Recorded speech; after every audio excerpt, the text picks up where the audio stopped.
Assalamualaikum warahmatullahi wabarakatuh. Halo teman-teman, di video kali ini saya akan memaparkan materi mengenai akhlak. Sebelum itu, izinkan saya untuk memperkenalkan diri. Perkenalkan, nama saya Nuraulia dengan NIM 223022019 dari Prodi Ekonomi Pembangunan Fakultas Ekonomi dan Bisnis. Adapun tujuan saya video ini untuk memenuhi tugas mata kuliah Islam kemudian 4, dosen pengampu Dr. Furkan Mawardi, SPDI MPI. Pengertian akhlak.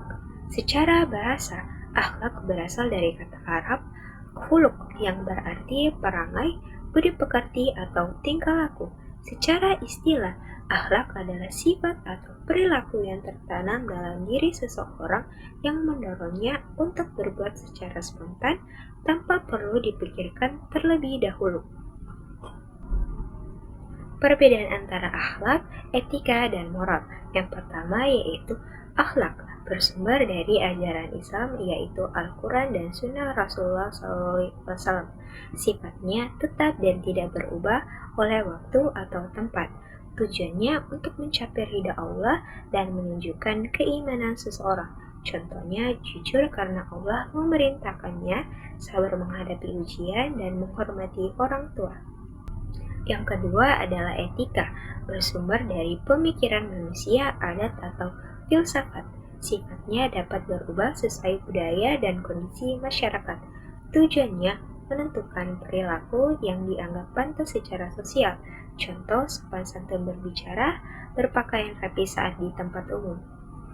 Dan yang ketiga adalah moral, bersumber dari nilai dan kebiasaan yang berlaku di masyarakat. Sifatnya dipengaruhi oleh lingkungan, budaya, dan pendidikan.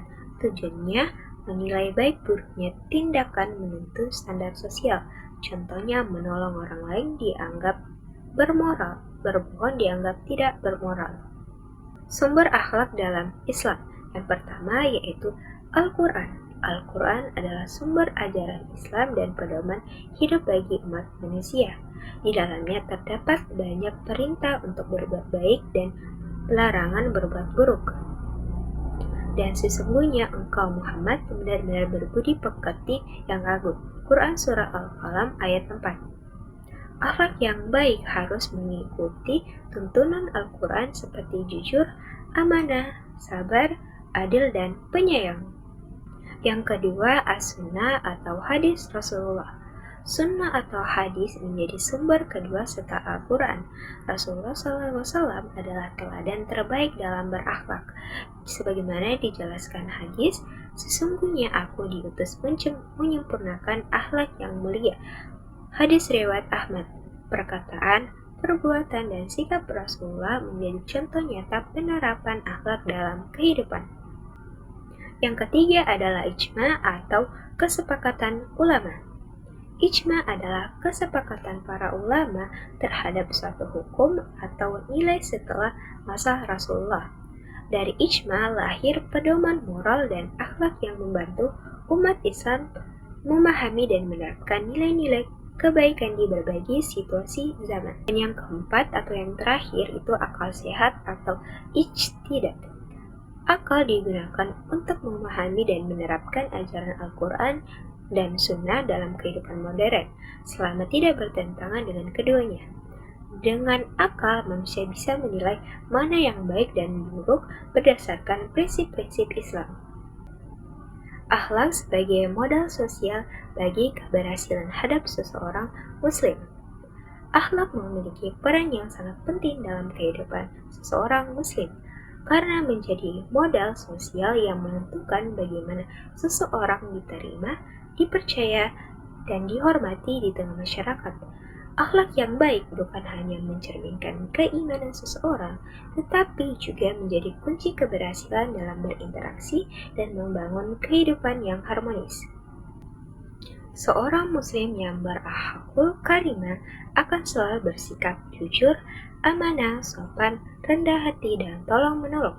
Sifat-sifat ini menumbuhkan kepercayaan diri dari orang lain, mempererat hubungan sosial, serta menciptakan suasana damai di lingkungan sekitar.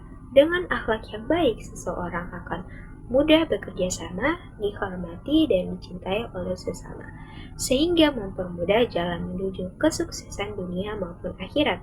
Selain itu, akhlak juga membantu seseorang mampu menghadapi tantangan hidup yang dengan sabar, ikhlas, dan optimis. Ia juga tidak mudah putus asa karena yakin bahwa setiap usaha harus dilandasi niat baik dan dilakukan sesuai ajaran Allah Subhanahu wa Ta'ala. Kesimpulannya, akhlak adalah sifat atau perilaku yang tertanam dalam diri seseorang yang mendorongnya berbuat baik dengan kesadaran tanpa paksaan. Dalam Islam, akhlak bersumber dari Al-Quran, As-Sunnah, jima, dan akal sehat, sehingga bersifat tetap dan menjadi pedoman hidup bagi umat manusia. Akhlak berbeda dengan etika dan moral. Akhlak bersifat religius dan bersumber dari wahyu, sedangkan etika dan moral berasal dari pemikiran dan kebiasaan manusia. Dengan demikian, akhlak bukan hanya cerminan keimanan, tapi juga pondasi utama dalam membentuk pribadi muslim yang mulia, beradab, dan bermanfaat bagi sesama. Baik, itulah tadi video pembelajaran dari saya. Semoga bermanfaat untuk kita semua. Sekian dari saya. Assalamualaikum warahmatullahi wabarakatuh. Terima kasih teman-teman.